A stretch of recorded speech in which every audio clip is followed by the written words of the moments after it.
happy to introduce today's speaker, Sydney White, Consumer Insights Manager with Eastman. Sydney plays a pivotal role in connecting consumer behavior with material innovation.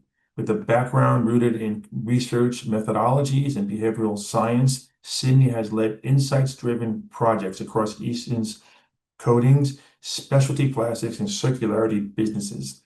Her work supports Eastman's mission to drive sustainable innovation and help customers create stronger, more meaningful connections with our consumers. Sydney, thank you for being with us today and to share your expertise. The floor is now yours. Perfect. Yes. Thank you so much, Mario, for that introduction. And thank you guys for being here. Let me get my screen going. We'll make sure. Is it visible, Mario and team? Yes. Perfect. Fantastic. Well, hello, everyone, and thank you again for joining today's webinar. As Mario introduced, I'm Sydney White, a consumer insights researcher at Eastman. It's a pleasure to be doing this in partnership with the Consumer Brands Association, but also very thankful to have you guys all here.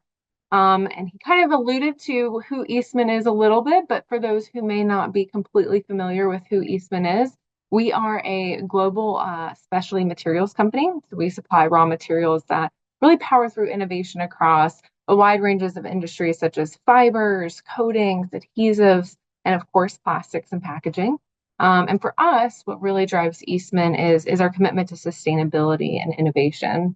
We're investing very heavily in some of our solutions that not only meet today's needs, but also how do we continue to enable more of a circular economy. So today, as Mario said, I'm going to be sharing some insights with you that we conducted earlier this year around circular advocacy and packaging.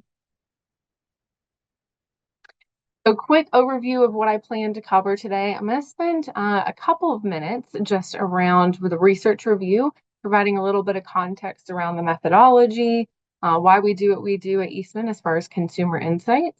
And then we'll dive into some of the crux of the insights around what do consumers believe today, especially when it comes to some of these environmental concerns that are so critical, and how do they maybe think about recycling and recycling infrastructure.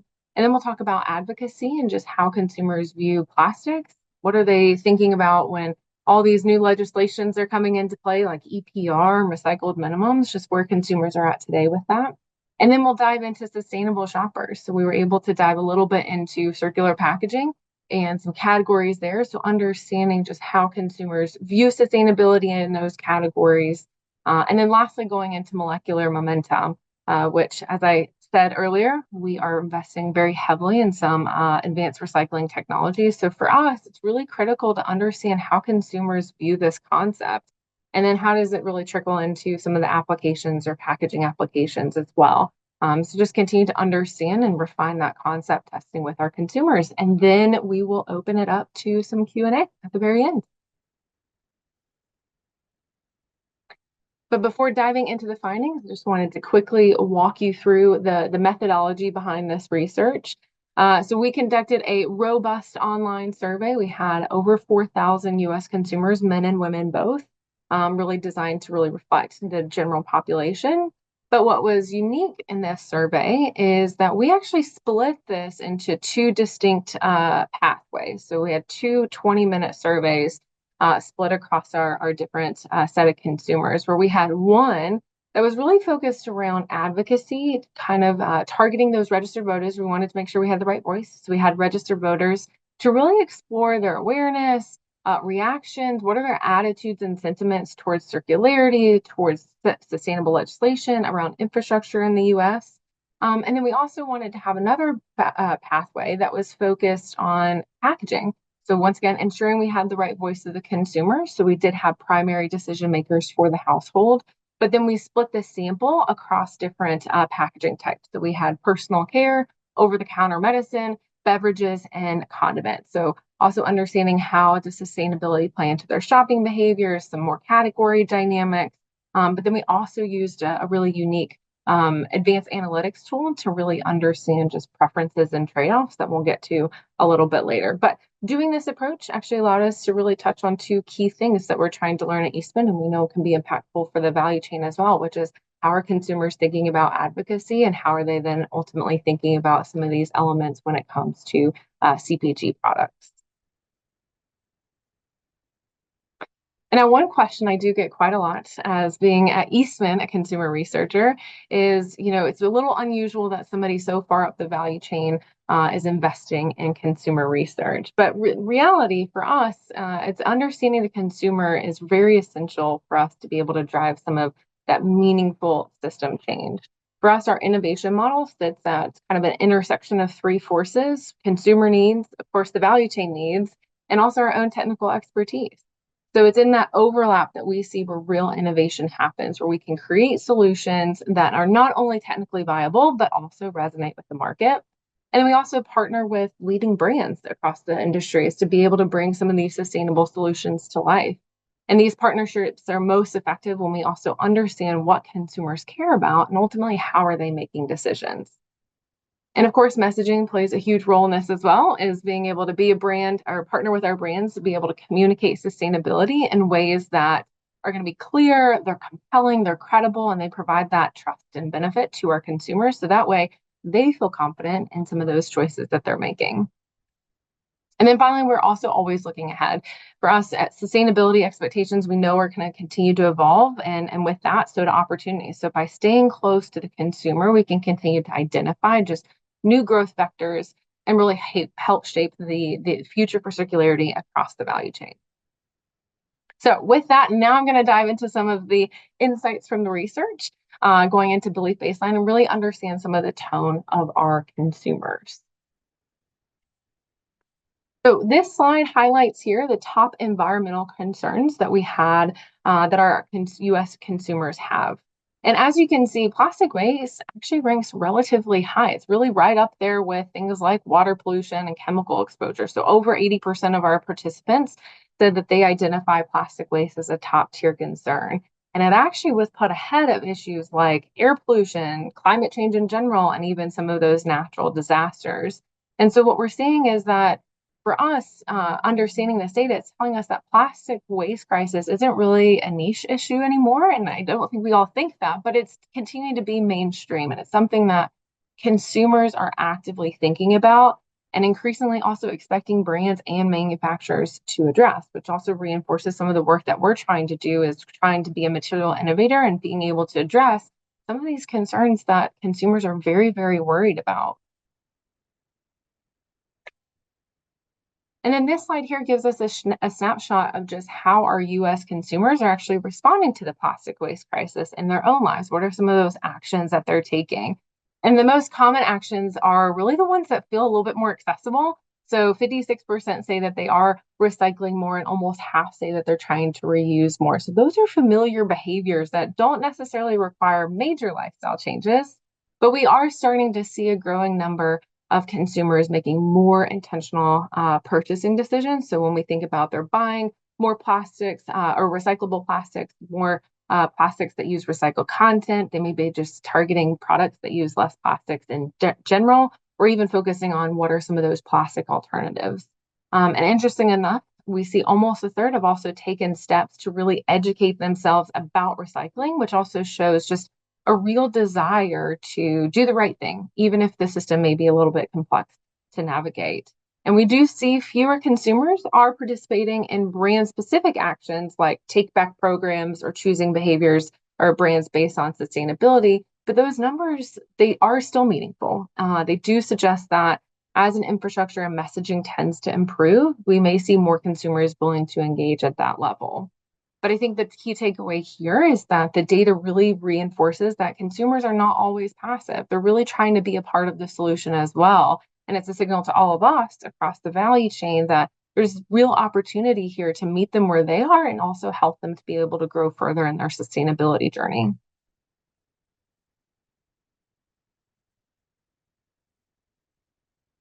And then this slide here really underscores the importance of infrastructure, especially when it comes to recycling behavior. So what we're seeing on this slide is a clear correlation really between the quality of curbside recycling programs and then the likelihood that the consumer will actually recycle their plastics. So when the curbside pickup is rated as excellent, we have a high significant number of consumers report recycling.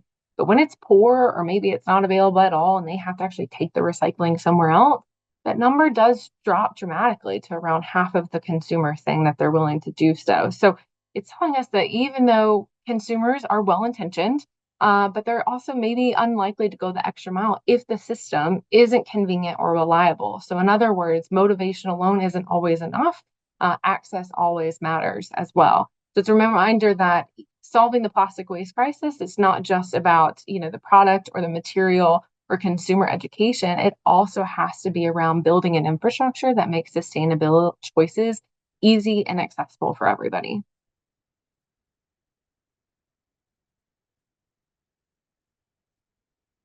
And then this highlights one of our more complex challenges that we face, especially when it comes to plastic packaging and recycling.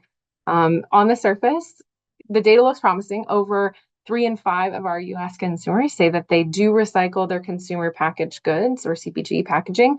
But when we dig a little bit deeper, we see that actual practices vary widely and often fall a little short of maybe what's the most effective type of recycling. So looking at the breakdown by product category, many consumers are simply tossing packaging in the bin without cleaning it or removing labels. So for example, you can see with condiments, nearly half of that action is happening. They're just putting it in the recycling bin as is, and only 10% are actually going through the full process of cleaning and removing that shrink label. And we can see some of those similar patterns also across those different categories of beverages, personal care, and over-the-counter medicine. So even among those who are trying to do the right thing, there is just this level of inconsistency, and that can also potentially lead to some contamination in the recycling stream. And it's just once again showcasing this gap between intention and impact. Consumers want to recycle, they want to do the right thing, but they don't always know how to do it properly, or maybe the system isn't making it the most easy. So it's a reminder for us in the value chain, including further past the consumer, that education, design, and infrastructure, that all has to work together if we want to improve recycling outcomes and also truly move towards a circular system.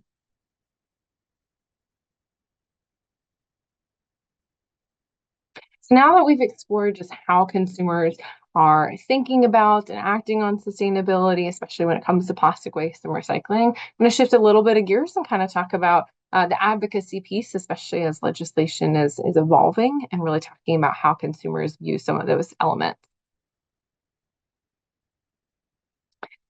So this slide captures a really important insight, in my opinion, which is that most US consumers are actually pretty pragmatic when it comes to plastic. And across every demographic, whether we were looking at, older, younger consumers or looking at different political affiliations, the overwhelming majority here agree that plastics actually have their benefit. But there needs to be more done to be able to encourage recycling, reusability, some sort of circular solution. And you can see as that's the blue bar dominating really across that entire slide. Really, only a small percentage of our consumers believe that plastic should be banned outright, and even fewer think that it's the best thing that they've ever heard. So we have majority of our consumers following this really practical, pragmatic idea of plastic. And what this tells us is that the conversation maybe doesn't necessarily need to be fully about banning plastics. Consumers are actually open to it, but they're looking for a better plastic. They're looking for one that's designed with circularity in mind, that can be reused, recycled, maybe even repurposed without contributing to the waste. And I think this is a really powerful insight that shows that there's broad support for practical, scalable solutions, and consumers do understand and they recognize the utility of plastics in everyday life. And they're just looking for innovation that ultimately aligns with their environmental values. So once again, it's not about how do we eliminate plastics, it's about how do we continue to evolve with it. And this slide here just kind of reinforces that idea that consumers really just aren't anti-plastic. They're more pragmatic in their viewpoints towards it. Nearly half say that using plastics has a positive impact on life, and over half say that they also can't imagine a world without them. It just kind of shows that plastics is really integrated into their lifestyle. And then we see another 2/3 of consumers say plastics also make it their life easier. So that's also a powerful reminder for us that convenience and functionality still very much matter, even as sustainability starts to become a bigger priority to consumers. But perhaps probably for this audience and us as well at Eastman, the last statistic there where almost 4 in 5 of our consumers believe that governments and brands should be working together to be able to make plastic recycling easier. So consumers They aren't looking for someone to blame. They're just looking for collaboration. They're looking for leadership. They're looking for people to educate them across the value chain, and so that way they can make the best informed decisions. And so once again, I think the clear call to action is consumers are open to better plastics, and they just want to see that collective effort in making recycling more effective and accessible with materials that are going to hopefully create that closed loop.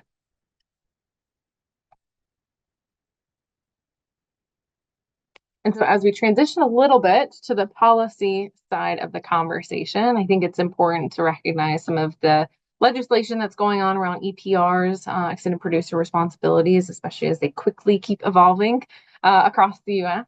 And it's important to understand how consumers actually feel about some of these policies. I think that's very crucial, especially as these states are implementing or starting to consider legislation that directly impacts packaging and some of those recycling systems. And what we found is that once consumers were educated about what EPR meant, the support was pretty strong across the board. We had over 3 in 5 say that they support their state in passing EPR laws for plastic packaging. We see about 3/4 say that they also support some kind of requirement to use recycled plastic in their packaging, some kind of minimum there. Regionality, this was a really interesting insight that came back. Almost 3/4 of our consumers say that they support regional sourcing as well as regional recycling, meaning they want to see the plastic waste managed within the US. And then there's also a strong support for both mechanical and advanced recycling technologies, as well as a little bit of flexibility in just how those materials are then used in their next life. So it tells us once again that consumers are not only open to policy driven solutions, they're also ready to back them, especially when the solutions are practical and transparent and really focus on the real impact it can be made.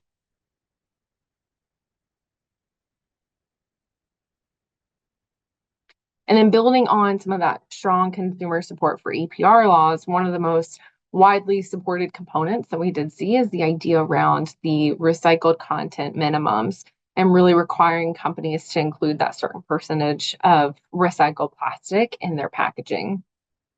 And as you can see on the left, support increases as recycled content requirement rises, but that sweet spot does appear to be about 50% of recycled content.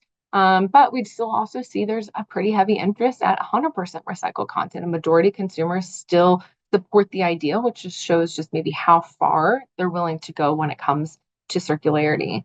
But I think what's critical here is that consumers aren't expecting a 0 to 100% overnight solution. They're looking for incremental progress. They're looking for clear, measurable steps towards a more sustainable packaging. And that's why hitting that 50% mark think resonates so strongly. It's ambitious, yes, but it also is achievable compared to maybe 100% where they're not sure what exactly that means. 50% recycled content clicks in their brain. And then on the right, we can also see just what consumers expect by category. And across personal care, condiments, beverages, and over-the-counter medicine, we still see that average to be about 46 to 51%. So once again, they're open to recycled content. Maybe they start to expect to, hey, 50% seems pretty achievable. 100% maybe not, but 50%. So I'm going to start expecting 50% recycled content in some of these different packaging. But I think it's really critical insight for both brands as well as policymakers that as these EPR laws continue to evolve at the state level, aligning some of those recycled content targets to consumer expectations can really help ensure that both compliance and public support is met.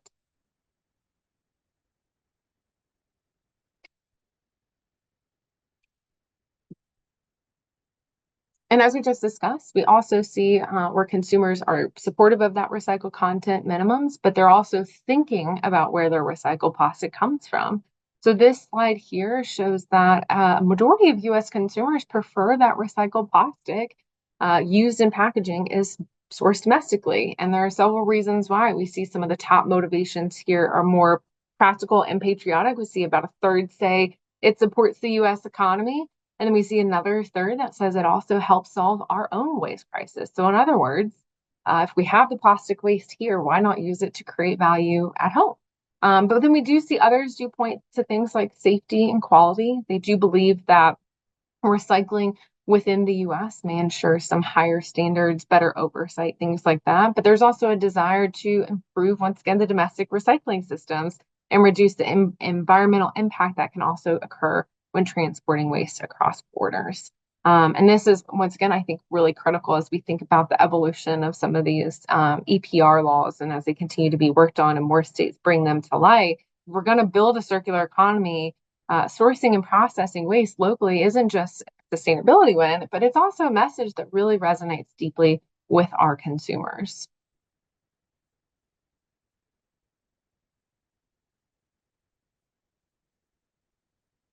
And following the strong consumer preference for using US source plastic waste, this slide here shows just why that preference matters. Over 3/4 of our consumers say that they want brands to use domestic waste to help solve the waste crisis. And there's several reasons behind that sentiment.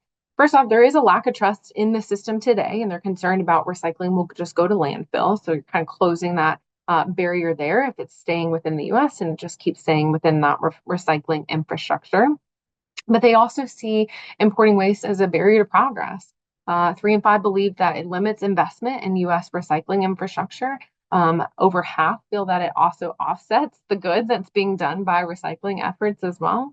And there's also a perception issue. So over 3 in 5 of our consumers say that it actually feels a little bit of like greenwashing to them if they know that their companies are using imported waste and are also concerned about what those potential health impacts may be with packaging made from imported waste. But altogether, I think this data it reinforces potentially just really the importance of transparency and also local solutions and how do we build trust by providing both that transparency and local solutions. If consumers want to stay engaged and supportive, we need to really show that recycling is not only working, but it's working here at home in our backyard.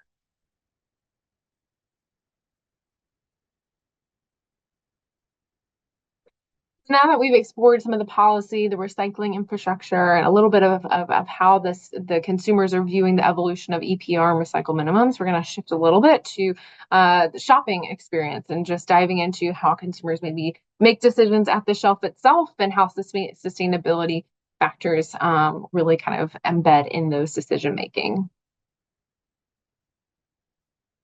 Before we introduce any specific concepts or solutions, though, I did want to talk about one thing we always do in our surveys, which is doing some open-ended, unaided questions, and it really just helps us get top-of-mind responses. So for this, we simply ask consumers just what do you think would make plastic packaging more sustainable, and we allow them to type in their answers.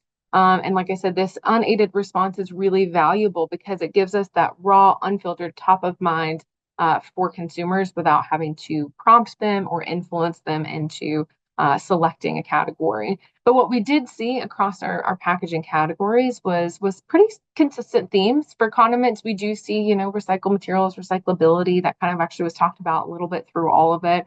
Of course, we do see some things around reducing unnecessary packaging, avoiding plastics that can't be fully recyclable, and for over-the-counter medicine, some of the other aspects as well in personal care, we did see things like refillable packaging, reusable packaging.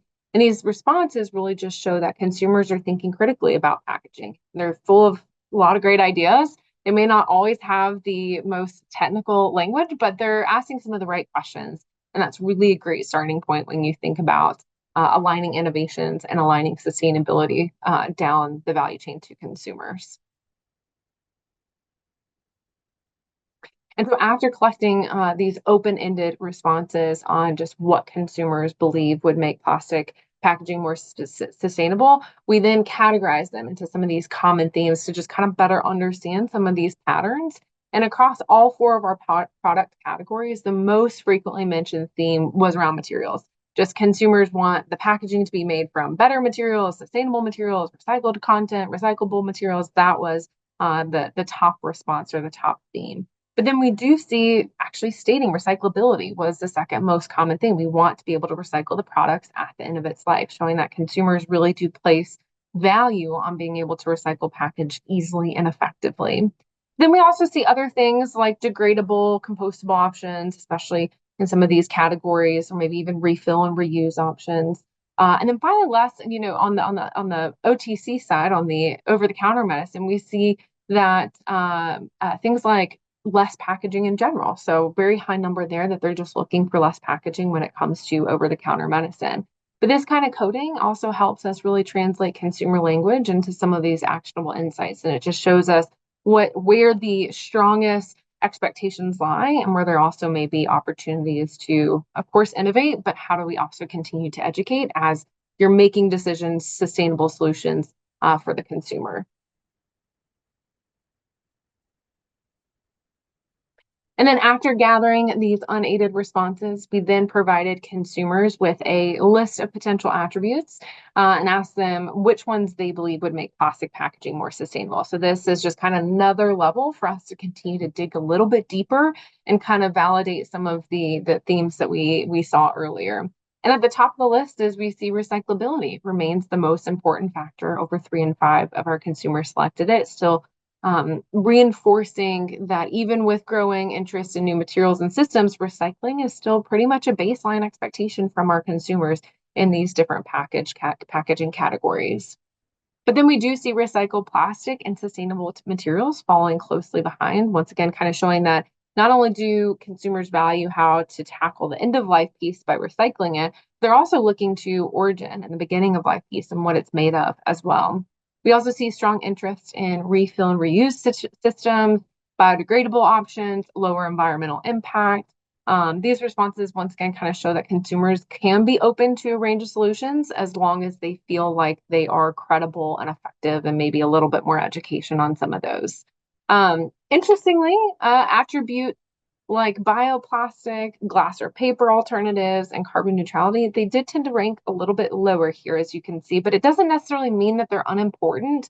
But it does suggest that maybe consumers might need a little bit more education or more clarity on just exactly what those terms mean and just how they actually contribute to society sustainability. So when you think about carbon neutrality, that term can kind of get a little complex for consumers. So explaining what that means and how you're trying to achieve goals through that is going to be really critical.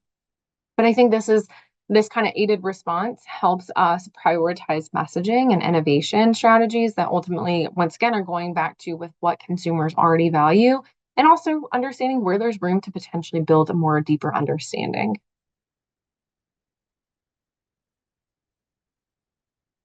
And to go a little bit deeper here, we did break down the aided responses by product category to see how consumer expectations vary depending on the type of packaging.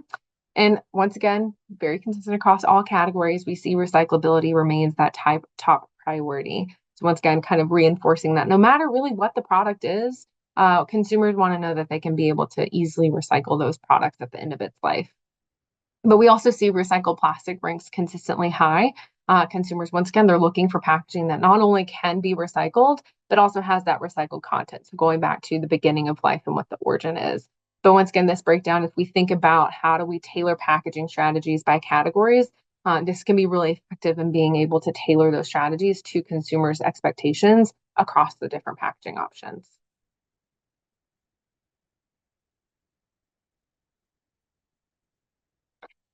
Now, this slide here does explore a bit of a sensitive but very important topic, I will say, which is willingness to pay for products sold in more sustainable packaging. So the blue baseline is just the average amount typically paid. And if they think about sustainable packaging, just amount they may be willing to pay more from a cent perspective, and then what that ultimate percentage piece looks like down at the very right-hand side of the slide. And as you can see, consumers indicate that they are willing to pay a small premium, typically about 3 to 13-ish%, depending on the product category. The highest premiums are actually associated with some of the lower costs, but it just shows that a small dollar increase can really represent a meaningful percentage here. But I do think it's important to tread lightly here, right? Willingness to pay is highly contextual. It's not just about the price here, it's about the perceived value. Consumers are likely to pay more when they understand just what makes the packaging more sustainable and when the sustainability is clearly and very credibly communicated. So while these numbers, I think, are very encouraging, they're not necessarily a blank check. They're really a signal that consumers are open to supporting better packaging, but only when it aligns with their values, and their benefits are also being transparent. So this is where Things like storytelling, labeling, education is going to be extremely critical for brands incorporating sustainable materials. If we want consumers to invest in sustainability, then we have to show them just what exactly they're investing in.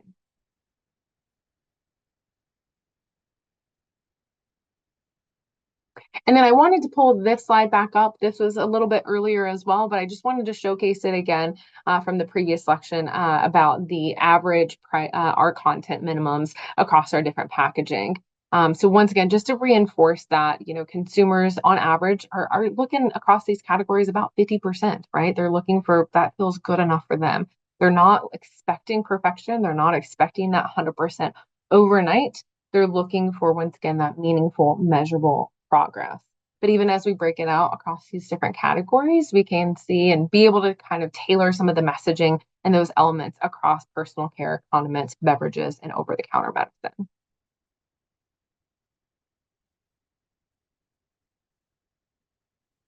And so this slide here is going to highlight how our consumers' preference around the source of recycled content used in these different product categories.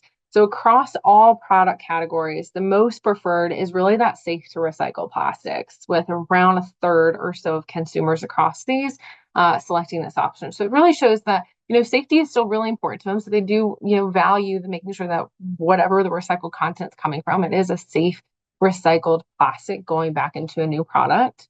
Preference for using the same packaging type, meaning recycled content from the same product category goes back into the same product.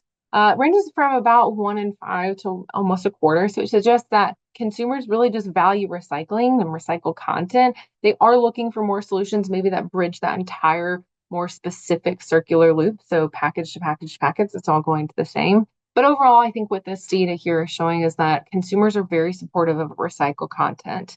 And they prioritize safety. We do see that, but they're really just wanting to make sure that it is a closed loop system. It really doesn't matter where it's coming from, but they just want to make sure that they're closing the loop and they're doing due diligence and they're buying products that have the right amount of recycled content for them to be willing to invest in.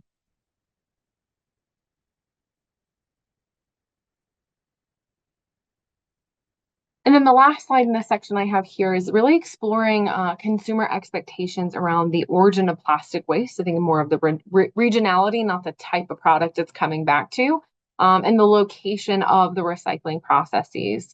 So across all our categories, the majority of US consumers do prefer that both the plastic waste source and the recycling location be within the United States. We see that some percentage of consumers are okay if it's just in North America as a broader region, but only a small portion of our consumers, around 10 to 15%, are really comfortable with imports from another country for either waste or going to another country for recycling. So it just indicates there is a clear preference when it comes to domestic or regional circularity. I think the big takeaway here is that consumers are not only concerned with the use of recycled content, but also just where that recycling is ultimately going to happen. So it's not just okay to just have recycled content. They're worried about where it's coming from and how is it getting used, and then where's mine going to, and is it really supplementing the domestic recycling infrastructure, and is the supply chain going to be transparent about that sourcing? So all those two key elements is really going to be important for our consumers across these different categories.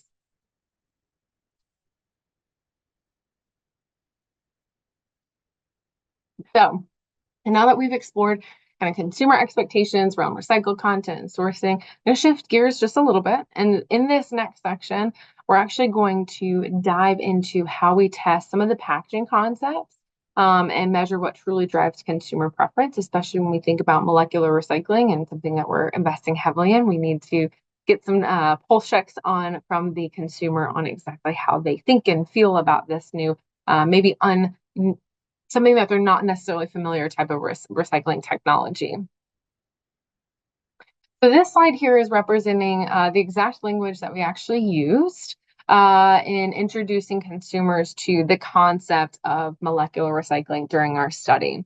So we kept it very simple and very focused on the core benefit, which is it's a new type of recycling that can handle plastics that would otherwise go to landfill or incineration, but it breaks them down back to the building blocks and really builds them into new materials with either equal or better quality. And this framing for us helps us gauge how consumers really respond to the idea of some advanced molecular type recycling. So it's not just a technical process, but also is a meaningful solution to plastic waste. So in the next few slides, I'm going to kind of show just how consumers responded to this concept and how does it influence their preferences or influences their changes on how they perceive brands using it. So after introducing consumers to the concept of molecular recycling, we measured just how interested they were in packaging made using this technology. And results were very positive across the categories. So we have beverages kind of leading the way with over 3 in 4 consumers expressing interest in it. We do have that followed by condiments at about 73%, and then over-the-counter medicine and personal care around that 70%. Respectively. But these numbers really clearly show that education is also a key driver, right? Once a consumer understands how molecular recycling works and that it doesn't compromise also on the safety, quality, performance, integrity of the product they're buying, their support increases. And I think this just also reinforces the importance of clear communication and transparency, especially when thinking about introducing some of these advanced recycling technologies to consumers. But also another thing to understand is just how does it also maybe change how they view the brands that may use it. And what we see here is that the consumers do have a strong positive sentiment towards brands that adopt advanced recycling technology like molecular recycling. And these really results show that there is a clear brand building opportunity here. When companies can be able to communicate their commitment to innovative recycling solutions, consumers respond with trust, they respond with loyalty, and increased purchase intent. So once again, it's a strong signal that sustainability isn't just good for the planet, but it also can be good for business. And also, too, once we see that consumers are educated about molecular recycling, their interest in packaging with these certain kinds of attributes increases significantly. Features like being made with recycled content within the US, it's made from safe plastics, it contains 100% recycled content. Those are not only technically possible through molecular recycling, but they also align closely with what consumers value most. And so what's important here is that once again, these preferences are not abstract. They're actually tied to real and tangible benefits that molecular recycling can deliver to consumer. Maybe traditional methods cannot. So these are all things that once consumers understand the technology, they actually really value the outcomes that it enable, especially those tied to things like safety, circularity, and regionality. In comparison to when we educate consumers on traditional mechanical recycling, we found that while there's still, of course, interest in mechanical recycling, certain realities maybe temper their enthusiasm. So consumers are generally supportive of course, recycled content, but they start to express concerns when they learn about some of the limitations, like, for example, lower quality, less appealing aesthetics, or maybe reduced performance. So that's telling us is that expectations, they are evolving. People want recycled packaging, but they also want it to look good and perform well and feel safe as well. And if recycled packaging feels like a compromise, that can ultimately really affect some brand perception. So this is where molecular recycling has an opportunity to stand apart because it can meet some of those sustainability goals without ultimately sacrificing that quality. And that's the message that ultimately I think consumers are wanting to hear and start to be more adept to.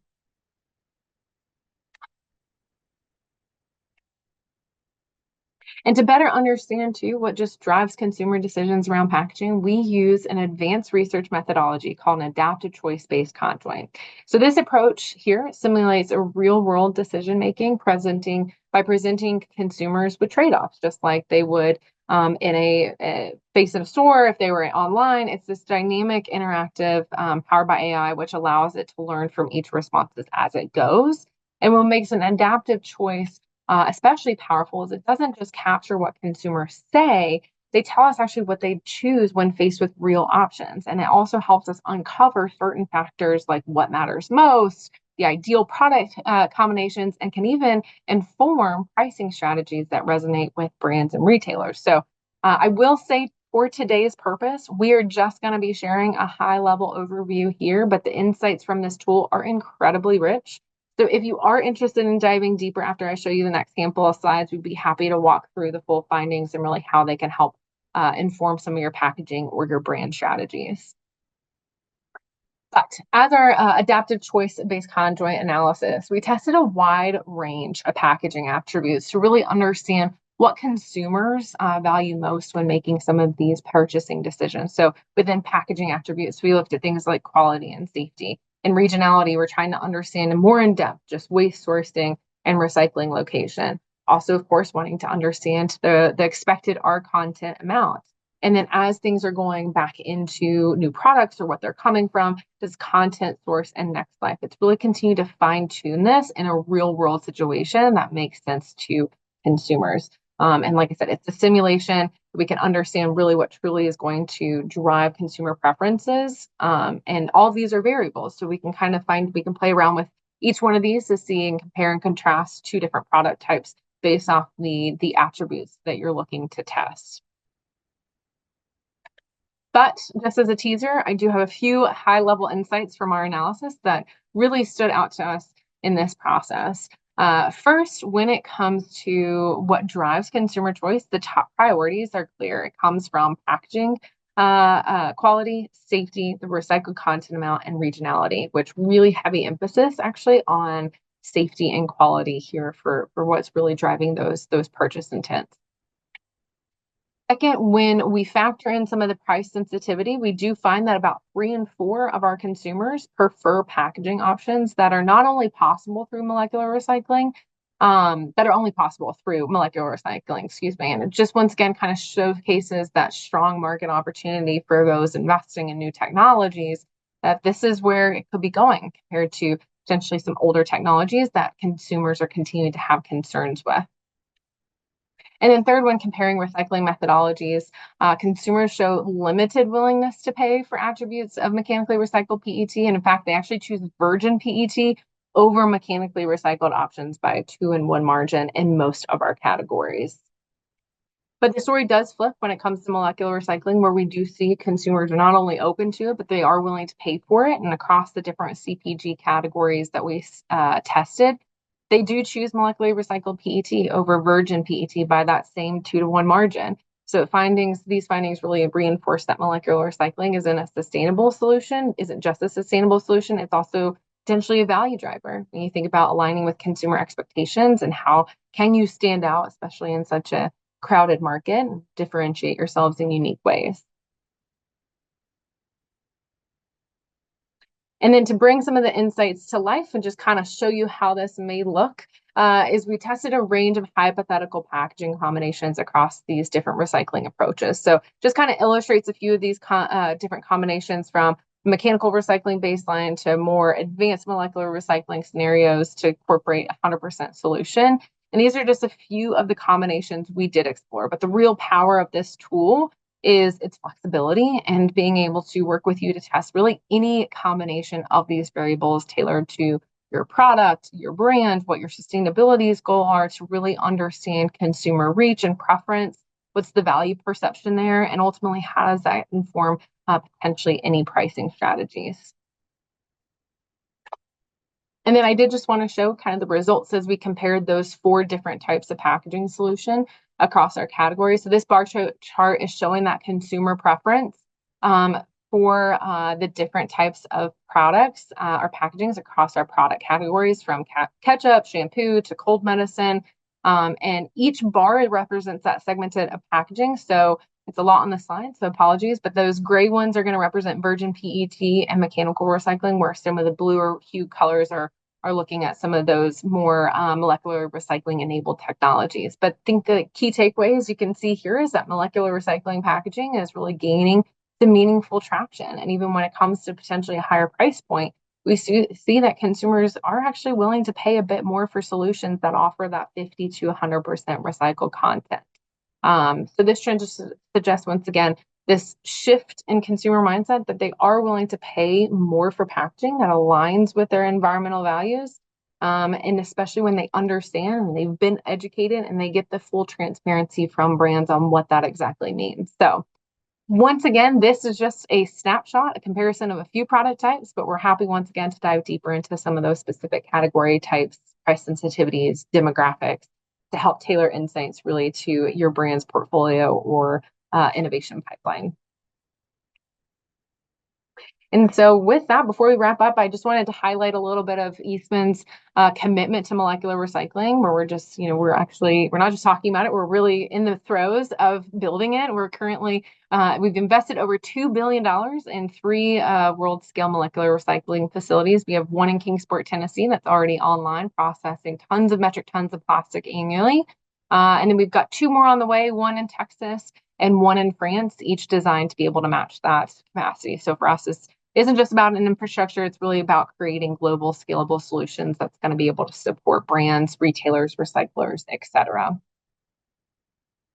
And then lastly, before we dive into the Q&A, I did want to extend an open invitation to be able to continue the conversation. So what I've shared today is really just the beginning. We have a wealth of insights that are at Eastman where we're continuously doing innovations around insights and to try to understand what consumers are looking for. So if you're looking in for more generational trends, regional difference, whatever that may be, happy to connect with you so we can go deeper. I think at the end of the day, for us, no single player can really solve some of these big challenges alone. Collaboration is really essential, and it comes from resin producers to converters, brands, retailers, everybody. And consumers are expecting this type of partnership. So, working together to be aligned across the value chain at a more scalable, credible way is going to be really powerful for our consumers. So feel free to scan that. That'll connect me directly to my LinkedIn, and you can send me a note if you'd like to learn more or have any more questions that I may not get to today in the Q&A. Excellent. Cindy, thank you so much for that insightful presentation. Really solid stuff. I mean, it's so interesting and full of great data.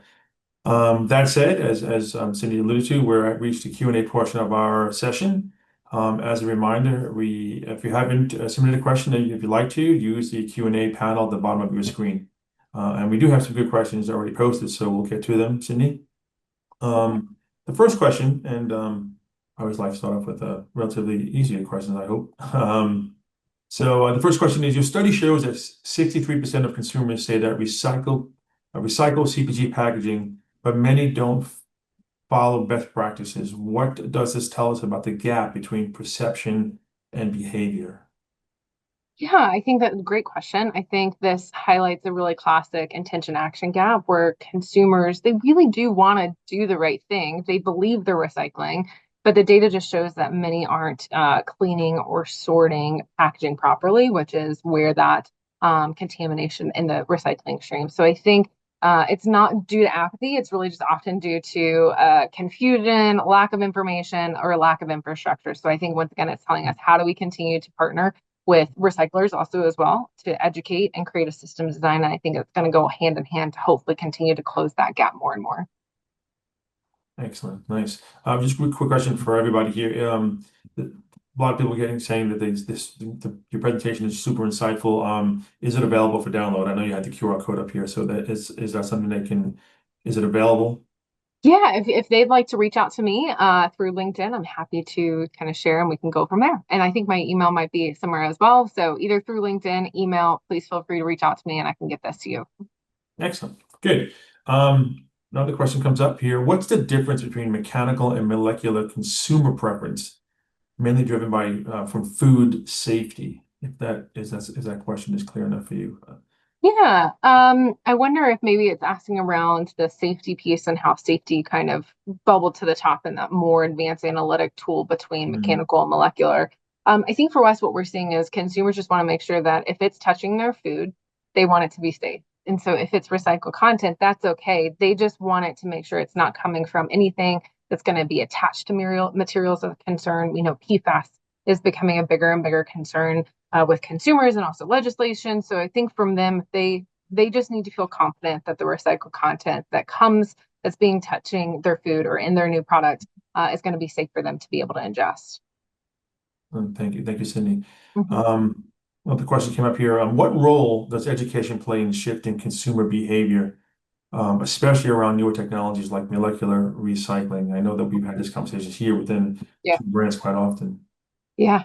I mean, I think education's a game changer. I think we've consistently seen this across um, all of our studies when we're asking, how do you are you educated after you've been educated? Does it change your perceptions? That's one. They want to be educated pretty much, anywhere they interact with the brand, whether that is in the store, on the shelf through a QR code on the package, or they're reading about something online on TikTok or Twitter, or X or Instagram or on the brand's website. They want to be educated on what sustainability is. So I think it's a real game changer. And I think for consumers, it's just being able to make sure they understand it.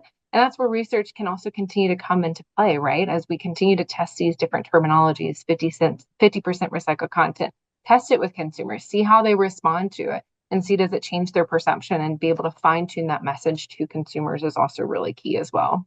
Hmm. That's a great point. That's a great point, Cindy. Another question came in here. How can brands balance transparency with simplicity when communicating complex topics like EPR and molecular recycling, which I know is sometimes it's that transparency is key.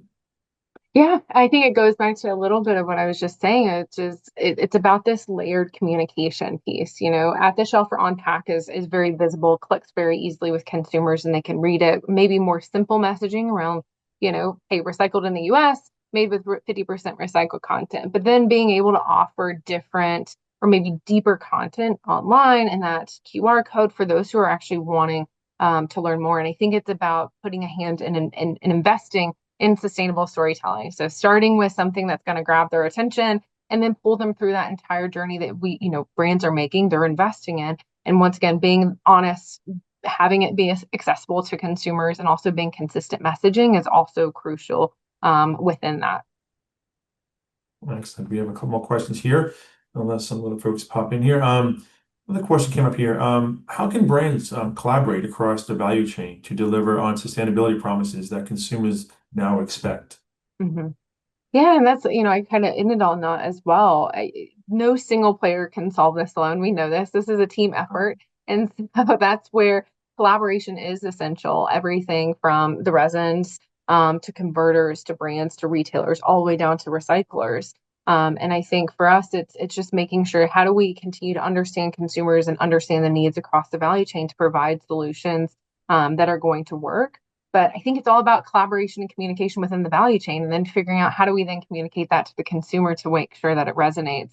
And even as things are changing with different types of material innovations and how they may differ across different regions, how can we learn from other regions that can play a part maybe in the US or vice versa? So I think it's everybody working together to find to learn the most they can, take insights, drive insights through innovation, and really be partners in this whole sustainability, closed loop circularity world that we're trying to achieve. Absolutely. One final question that came up here, unless one has another opportunity. How can brands avoid the perception of greenwashing, especially Mm. when consumers are increasingly skeptical? Yeah, well, that's of course always a touchy term, greenwashing, Yes, I right? know, I know. Mhm. But it's one that I know is a big concern. I think for consumers, I think it just comes down to transparency. Consumers are savvy. They're going to figure things out. They've got a lot of things access to the palm of their hands now to be able to research things about brands, about materials. And so I think it's just being clear about what is being done, what's still in progress, what's the impact. So even as the landscape continues to evolve, just know that your consumers are also there wanting to know why you are evolving. And if there is any changes, or vague terms, they may want you to dive deeper. Broad, very vague terms are getting more questioned. They're more skeptical to those now than they were before. So once again, I think that transparency piece is key. And I also think, third-party certifications, those come into play. We know that partnerships can also build credibility. And so investing in those can be really crucial in building that trust, and hopefully ultimately building that loyalty with your consumers. Agree, totally agree. Well, I think that might have been our last question, Sydney. So thank Yeah. you. Thank you again for joining us today. And thank Yeah. you, Eastman, for your continued support of Consumer Brands Association. You guys have been a great partner. And again, thank you everyone for joining today. Consumer Brands does have several other industry insight sessions scheduled throughout the year. So please visit our events and education page to learn more. Once again, Sydney and the team at Eastman, thank you. And for everyone else, thank you again. We'll see you all soon. Enjoy the rest of your day.